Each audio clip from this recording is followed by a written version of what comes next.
Максим Богданович, маёвая песня. Понад белым пухом вишни, быццам синий огонек, б'ецца, уецца шпаркі лёгкі сінякрылы матылёк. Навакол усё паветра, струнах солнца залатых, ён дрыжачымі крыламі звоніць ледзьве чутна ў іх. І ліецца хвалей песня, ціхі, ясны гімн вясне. Ці не сэрца напявае, навявае яго мне, ці не ветер гэта звонкі, тонкіх зёлках шапаціць, або мо сухі высокі, ля ракі чарот шуміць.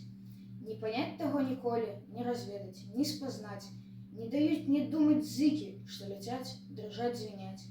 Песня рвецца і льецца на раздольны, вольны свет, але хто яе пачуе, можа толькі сам паэт.